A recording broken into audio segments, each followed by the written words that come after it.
to do, because I want to clean everything up, but I want to set this on the stand and take the tranny off.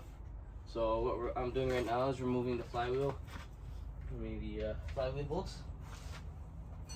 So that's what I'm going to do. The flywheel bolts are 16 mil, or you can use a 5/8.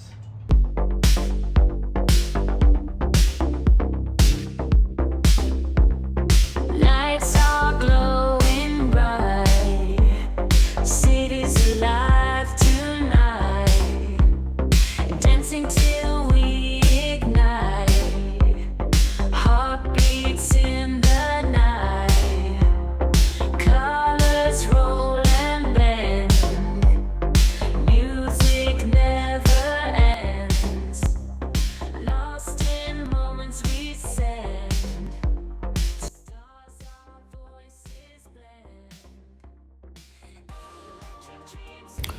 Hey guys, I just wanted to throw a quick note in right now. I'm just pulling out both the cats. I just found it easier pulling it off with the manifold. It's just 2 heat shields which have 10 mils, and then there is 6 13 mil nuts. Some will come out with the studs, some will just come out just nuts, but I just pulled it right off the manifold and took both sides left and right off.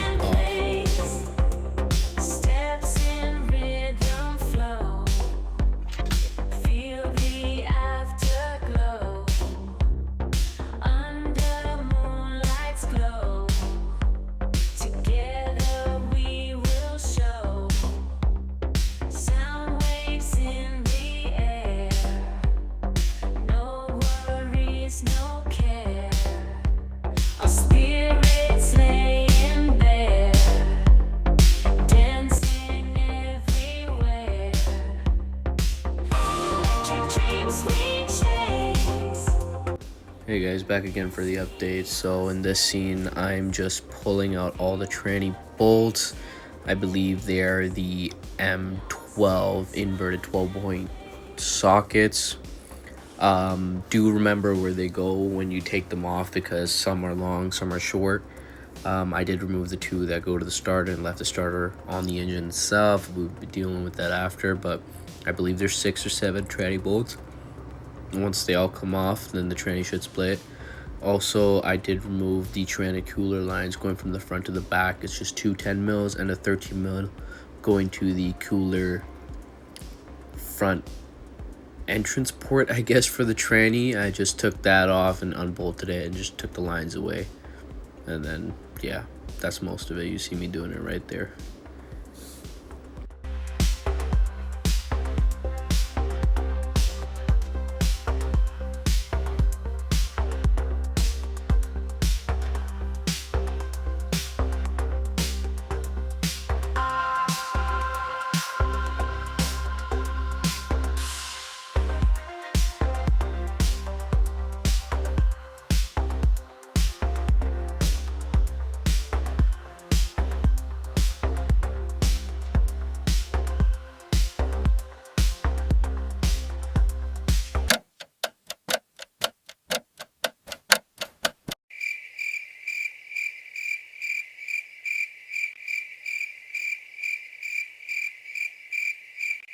"2,000 years later, 6.5 hours later, a few inches later, day 2, day 3, day 4, a few moments later, 1.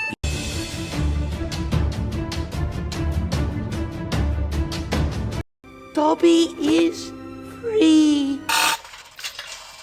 Boom! Engine and trans split. Maybe subscriber count goes up one day, we'll get an electric crane. I mean, we could leave the engine there, just cover it up. I don't think it's supposed to rain or anything. So we might just leave it dangle here till I get a new jack. Essentially, she's done. In a sense, everything's out. Tranny bolts are out. Tranny separated. We took out all 6 flywheel bolts. They're all out. And DSG issues we will deal with after. As you can see, it's gunky, it's oily, it's disgusting. Just the oil leaks from the front cover It's literally thick, grimy goo. Like, this has probably never been cleaned, but it's going to get a full tune-up and a service. We're also possibly going to pull the heads just to make sure and everything. First, we'll inspect with a bore scope, but as you can tell, there's the oil leak heavily on the valve cover. This is why it was smoking like crazy. I did break a sensor coming out. I got to replace that. Other than that, we're looking pretty good. I left the starter attached, but my stand is missing a bracket, so I can't really get further with it. But other than that, let's go on to the engine bay and look at the clusterfuck here. All right, right off the bat, we have an issue, which is this guy right here. This is essentially your strut tower mount, I guess. It is completely rotted out right here. It hasn't fully passed through. In a sense, it's still pretty solid right here.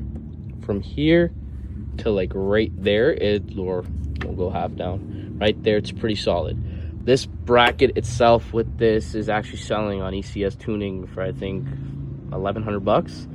But I might, because the A4 actually shares the same chassis as this. So, and these are all just what's it called, spot welds. So we clean it out, drill out the spot welds, pop this off, and we can weld the new one in. Or I'm going to talk to some guys and see if we can get this patched up. It's not that bad because it still hasn't fully passed through in this section. It's just this section right here. Doesn't look too bad. Even here, this is just surface rust, but it is starting to poke through a little bit. But again, this is an engineering flaw in a sense. Right inside of here is where the inner mud flap is, and when dirt and debris kicks up, the first place it goes is in here. So according to, I guess, time, you know, from 2010, it kept doing it and slowly ate away. I've never seen it this bad. I've never actually seen any German car this bad, but this side isn't too bad. This is surface rust, as you can tell. It's just all corroded. We're replacing this with the heat shield. Still pretty good, but you can tell this piece is naturally already there, but this is how it's supposed to look. Still solid, but I'm confident we can repair this, but we'll see how it goes. The exhaust, don't get me started. It did not want to come off. The bolt stripped at the back end, so I had to chop it. Regardless, we're going catless, and we're going to get a nice exhaust onto it. And this whole engine bay is going to get a refresh, re-cleaned, and the wheels just need to come off. Like, the power steering pump needs to be cleaned, compressor needs to be cleaned. Everything is going to get redone. It's going to look perfect. All right. That's the end of the video for possibly this week, probably till next week until I get an engine stand, but we will see.